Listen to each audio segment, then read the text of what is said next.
sir. Good morning. Yes, it's a very good morning to you. I am so glad to be here, sir. As you already know, sir, my name is Omonaja Mofrecious, and it's a great privilege to be, in your office this morning. May you please tell the people listening and looking at you right now your name, sir? I'm called Chief CALISTUS, ELOZIEWA, Okay. the Managing Director of Candy Properties Limited, Okay. and West Transaco Hotel Limited. Thank you very much. When we say Chief CALISTUS in the whole of Accra, no, in the whole of Ghana, that name rings bell. It rings a bell. Chief CALISTUS is a name to reckon with when we talk about Nigeria in Diaspora Organization, that is Ghana chapter. Sir, there has been so many agitations about Nigerians, Ghanaians, and all that, especially the traders in Ghana for over the years now. In fact, if I'm not mistaken, over 10 years plus. But I don't know what you as an elder statesman, because when we hear your name, you're not just a Nigerian in Ghana, you are an elder statesman in Ghana. Sir, so far, so good. I know you must have been hearing this, you must have been involved in one way or the other. What have you been able to do or say or see to this situation, sir? Thank you very much for that privilege. When we talk about issues of Nigerian traders in Ghana, we need to be careful. Yeah, because most people who are ignorant of some certain things, they always talk about the issue of ECOWAS law. They talk about the issue of GIPC law, which is an internal law of the state of Ghana. But there are other things which are also part of regulation before you can do business in Ghana, which nobody talks about. And that's where we have serious challenge. We have issues.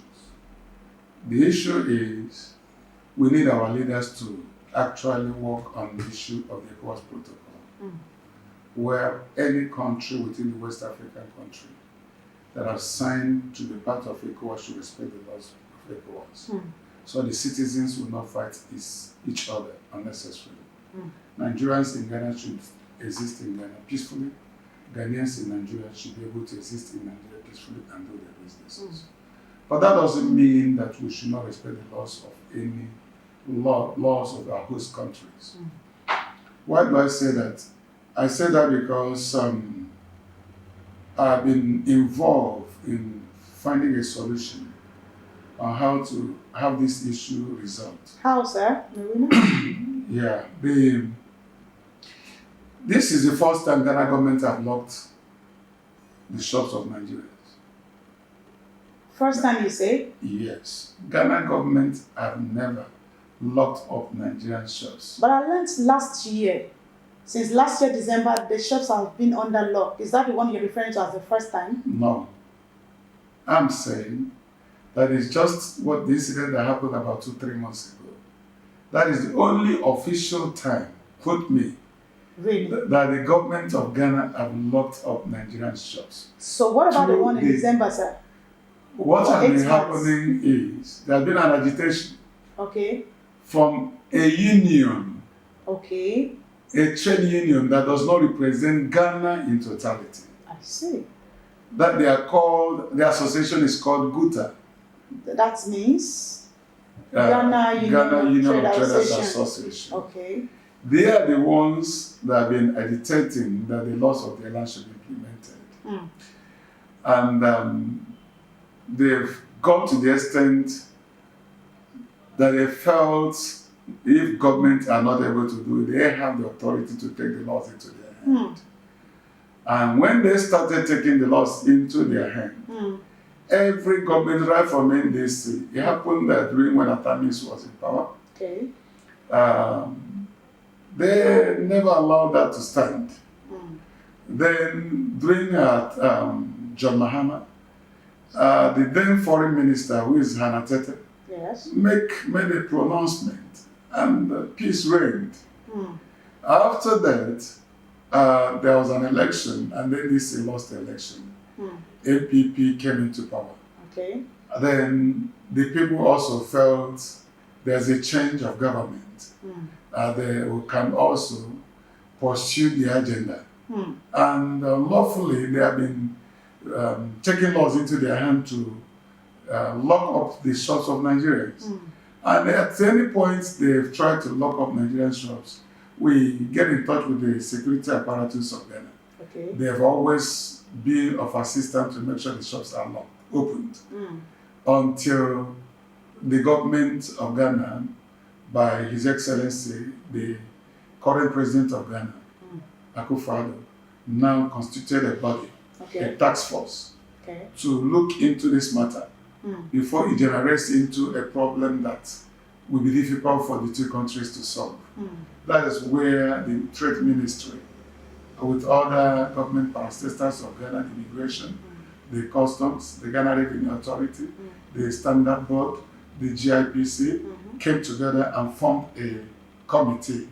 And they now involved members of GUTA as part of that committee. That was when they now came to see whether what they actually their people were saying was true. Because what were the people saying? What were the GUTA saying? GUTA was saying that Nigeria brings in fake products. I see. GUTA was saying that Nigerians don't pay taxes. GUTA was saying that Nigerians are operating without having the legal documents with regards to registration of their businesses. And also the certification of their product from Standard Board, including the 1 million investment from Ghana and from the GIPC. They are saying that some of our people do not have even immigration documents. These were all the allegations. So that government, the Nigerians are operating without papers, sir? That's exactly the allegation that GUTA put across before the state. And they were asking their government to enforce the laws of their land, which I think is their right. Every citizen of every government or any country have the right to ask their government to enforce their law. But you don't force the law by yourself. You have to allow the state institution to work.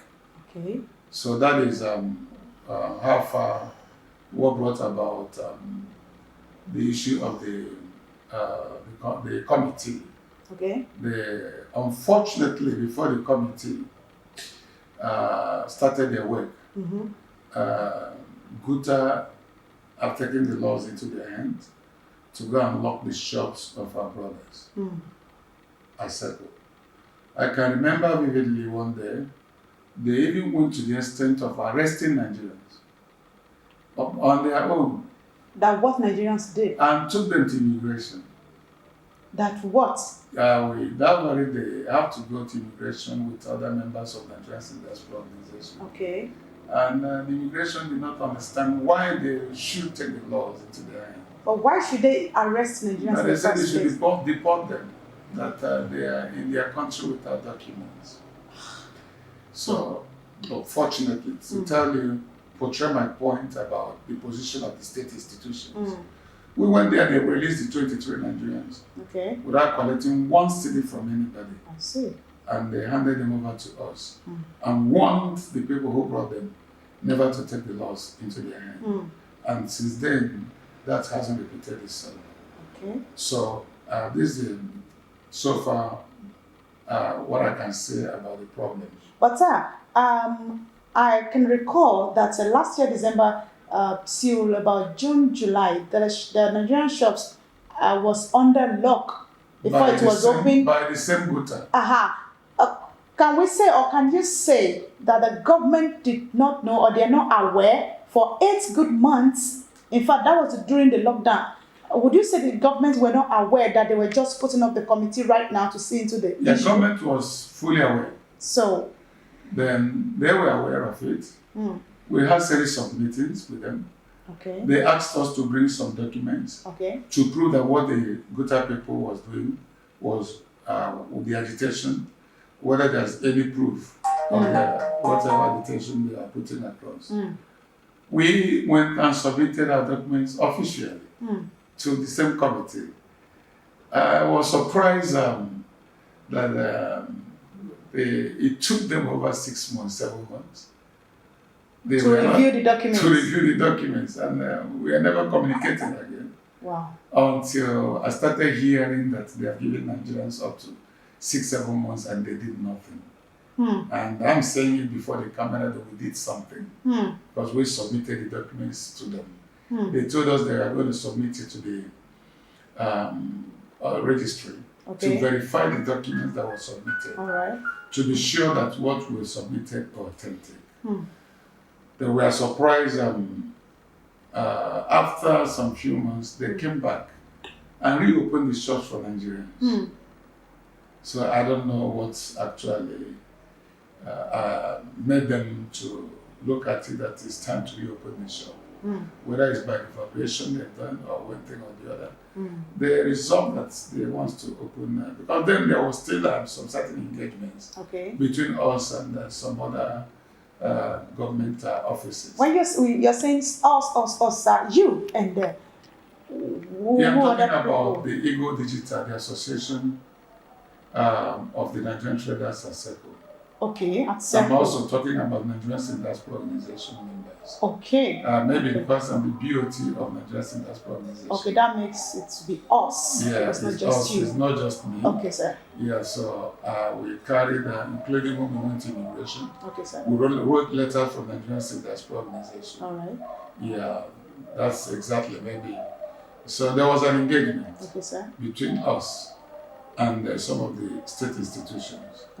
Before and other Nigerians, not only us, including ANC members, including the Nigerian Embassy, including Nigerian Union of Traders Association, and all of them. Everybody contributed at their own level, because our own is just to make sure that we have peace. And we, the Nigerian Diaspora Organization, we recognize and respect everybody's effort. So we are doing it differently at different levels. And when the result came, we felt that would have been the end of the problem. But unfortunately, the GUTA on their own again went back to go and lock up the Nigerian shops again. Before the government now constituted this body that brought about the issue. They came and officially locked up the shops and asked us to bring our documents to the Trade Ministry. Most of our people have submitted their documents and they're still reviewing it, I believe by the grace of God. For more than 9 months now? I'm talking about for this last 2-3 months ago. This last one, I'm talking about the official lock-up shop of Nigeria by the state of Ghana. I heard about the $1 million or $1 billion GIPC. According to the GIPC law, $1 billion before foreigners can be allowed to trade in Ghana. What do you say about that, sir? It's ridiculous. In the sense that we can't be operating in the Nkrumah's spirit of integrating all the Africans together. While we can't even integrate West Africa together. We can't even trade between each other. The ECOWAS law talks about the coexistence of a member of ECOWAS state within ECOWAS communities. And part of the place we are talking about is another one. I think we need more interpretation of that section of the law when it comes to the ECOWAS treaty. But that is not what we are debating or what we are discussing now. We are looking at the relationship that existed before I was born. Nigerians have been living in Ghana, Ghanaians have been living in Nigeria. We have over 2 million Ghanaians in Nigeria. And those 2 million Ghanaians in Nigeria, they exist without molestation. Nobody worries them for any documentation. They do their businesses without anybody harassing them.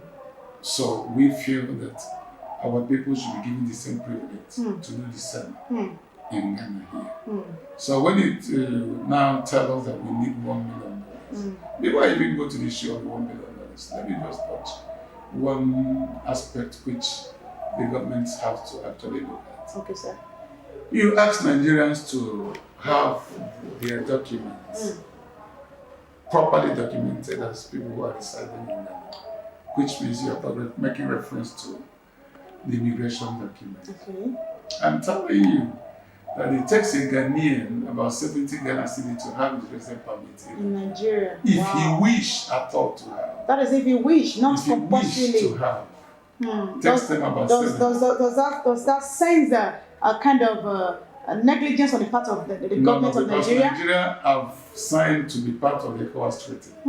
And Nigerian government have made up their mind to abide by whatever they sign. Because we believe that if we are able to build the ECOWAS state together, it will help even the economy of this nation, Ghana. Nigeria is a target that any reasonable country will not want to have problem with because of the game of number. We are talking about 200 and something million people. If you have a product as a businessman in Ghana and you are able to get only 30 million Nigerians that takes your product and you're making $1, you are about $1, you are making over $30 million every day. If you have your product that you have 30 million Nigerians that consumes them every day. So it's about the better for us to trade together as this thing. That is the only way we can grow ECOWAS. That's the only way we can grow Africa. That's the only way we can grow our economy. That's the only way we can be what we are supposed to be. According to what I said, in Nkrumah's spirit, which I believe in so much. Now, you ask a Nigerian to go and have a residence permit. Before he gets this residence permit, he needs to have come into Ghana. You have given him only 30 days to stay. 30 days as a member of ECOWAS country. You stamp his passport for 30 days. And he must go out within 30 days. And he has come to do business in Ghana. Now, if he wants to normalize his document, which means he has to get his company registered. If he goes to register his company, except he puts him to have a wife he doesn't know, unhealthy marriage, which means he has to enter into partnership with a Ghanaian. He cannot tell his history because he's just new in Ghana. So that's the only way he can register a company with about 2,000-3,000 Ghana cedis or 1,000. Depends on the capital of that particular. Or if he wants to own his company, he has to demonstrate availability of the $1 million if he's going into retail business. But if he's into services, it's $500,000. Now, if he's going to the registry general to register his company, he's going to be charged based on the capital investment. So it will take over $5,000 to even have your company registered. But remember, you can't go to immigration except you have your company registered. So that Nigerian man has to cough out over $5,000 first before you can have the company registered. Then after you register the company, then you have to now show evidence of a remittance from any part of the world to your account. Now, how can you have an account when you don't even have immigration? Because you're not permitted to even open an account in Ghana except you have a residence permit. What that means is you have to go to immigration to have your residence permit. And for you to obtain your residence permit, you have to obtain what we call non-citizens ID card, which is $120. After you obtain your non-citizens ID card, you have to go for medical. Currently, the current price of medicals is 1,100 Ghana cedis. After you obtain that, then you now go and apply for residence permit. They tell you they will not give you a residence permit, they will give you a working permit.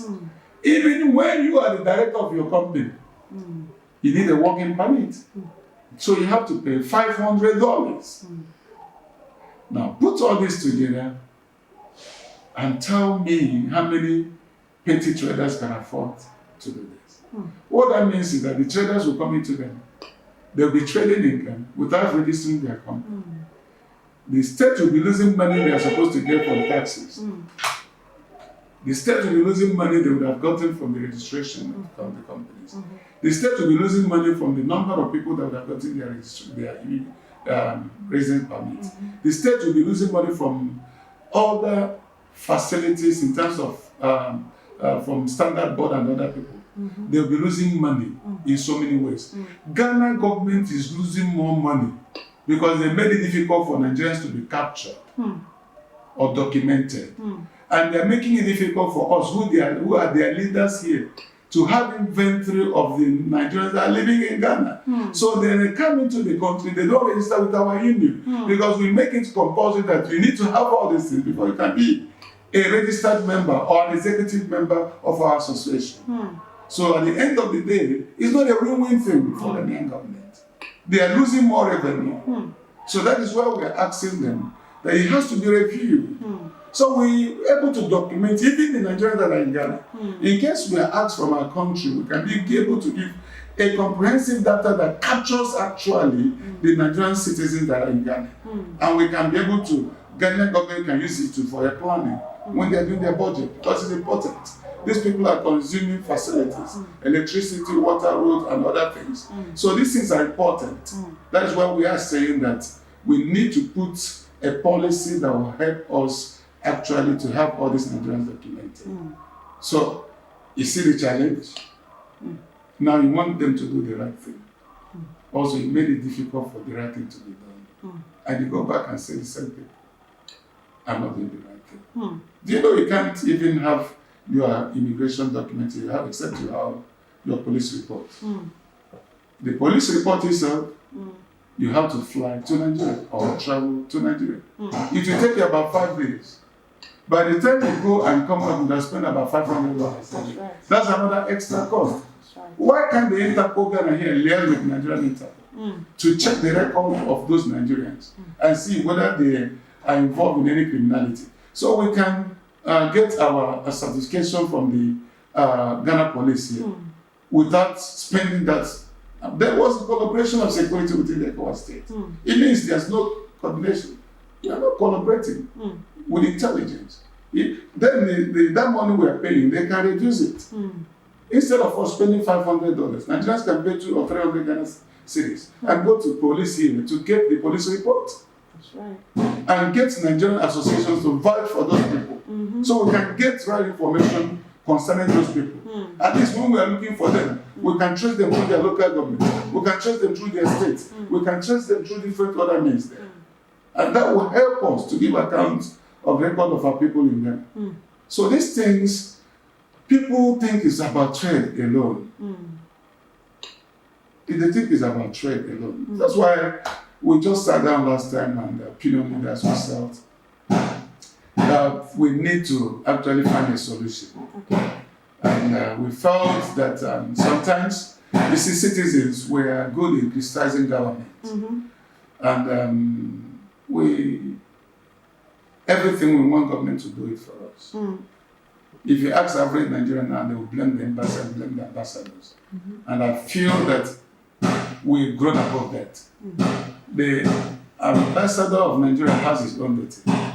When it comes to diplomatic issues, they are there to help us talk about diplomatic issues. But this type of problems can be solved, even within Nigerian investors.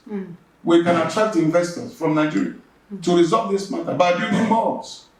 If we can have China Mall, if we can have a ShopRite, if we can have Melcon, if we can have all of these things, and they are doing retailing business there, nobody's worried there. Why can't Nigerians have malls and stop and end these issues? Let me tell you one thing. Most of Nigerian shops there, they pay more than $30,000 for 5 years. Wow. Well, I am telling you that it can take Nigerian citizens can spend less than $30,000 to own a shop forever. In a mall. That's why we initiated a move to start doing that.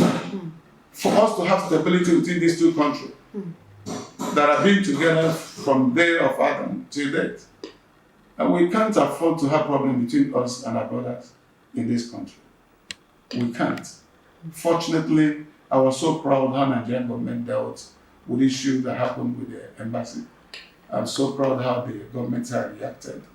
But I'll be more proud, celebrate it better, if they go above what they have done to show us leadership.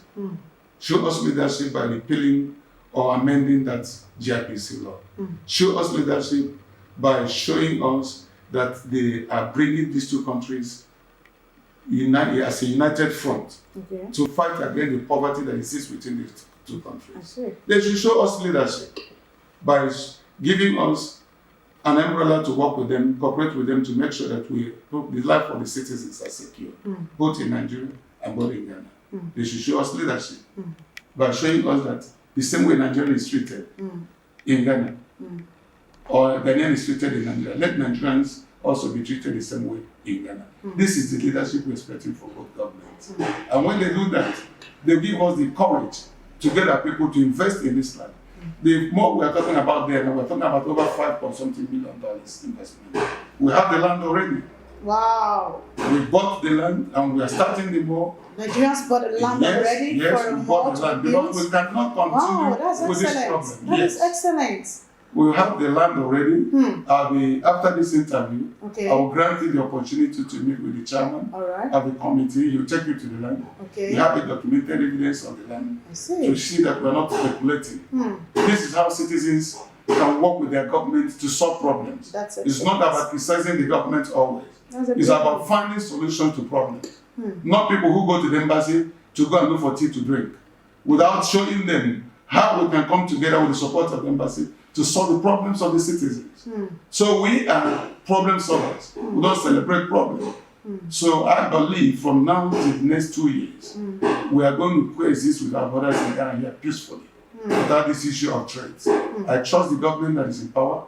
I trust the government that may come in power if the MPP or NDC, any government within these two political parties or any other political party, Nigerians will have peace in Ghana. It is not the will of Ghanaians that Nigerians will not live in Ghana. I can say that vividly, for sure. When we have some few people who are not ready to compete in business, who lack the understanding of how to do business, who don't care about their citizens, who will bring goods for 10 cedi and sell it for 30 cedi. And if you bring the same good and you're selling for 12 cedi, they say you're taking, I'm not taking your market. You are rather impoverishing your people the more. We cannot say government is not doing anything. When you are the one causing inflation, when you are looking for 200%, why would you not go out and tell the government that the people are suffering? Why wouldn't prices go high? You want to sell with 200% profit? And you say they are taking your market? Nigerians will look for money. We don't wait for money. Don't sit in your shop and say you are waiting for money and think you can compete with us. That is who we are. And we can't change overnight. Thank you. Great Nigerians. Thank you, sir. I am so elated with this great news that you just broke right now. I'm sure you didn't know when that slipped out of your mouth. I'm sure you will have made it a surprise to me. But all the same, I am so glad to hear this from you, sir. Hooray! Nigeria's freedom at last. Here we come. Sir, as we speak right now, our shops are still under law? Yes or no? The shops are still under law. The government is reviewing the documents we submitted. For how long, sir? For about 3 months now, or 2 months and thereabouts. But let me be very honest with you. This is a political time. Let's be very frank to ourselves. All right. I know I might sound a bit political. But let's take it gradually. And I'm telling you that this problem will resolve. They are looking into our documents. We are looking at the document. I'm not saying they don't open the shops because of politics. That is not what I'm trying to say. But in a political era, anything can happen. Anything can so let's take it gradually. All right. I just said something when you started the interview that they've looked into some of the documents of Nigerians, and I'm assuring you very soon you start hearing the news that some of the shops will be reopened. And gradually we will get our people to do the right thing. But let me also say something. Outside the GIPC law, let it be made to average Nigerian that laws of the land of Ghana must be respected. Don't think you can do business in Ghana without paying tax. Don't think you can do business in Ghana without registering your company. Don't think you can do business in Ghana without having certification from the standard board. Absolutely. Don't think you can come to Ghana and do whatever you like. Ghana is not a lawless country. You have your peace and enjoy this country when you respect the laws of this land. Thank you. Thank you so much, Chief CALISTUS ELOZIEWA. I hope I pronounced that correctly. That is correct. I'm Nigerian, I'm proudly one. Okay, say a word of prayer to Nigerian precious, at least as an elder that you are, and I'm a pastor, if I'm not wrong, sir. Yeah, I just ask for the grace of God to continue to increase in your life. Amen. That enabling grace to do greater things. Amen. I ask that you continue to project the image of Nigeria. Amen. Stand by the truth. Amen. Defend the truth. Amen. And God will preserve you. Amen. Preserve the country that have hosted you. Amen. That have given you the privilege to do what you're doing. Amen. Preserve our nation, Nigeria. Amen. And prosper you in all you're doing. Amen. Let's see how proud you are. Nigeria, Proudly won. That's right.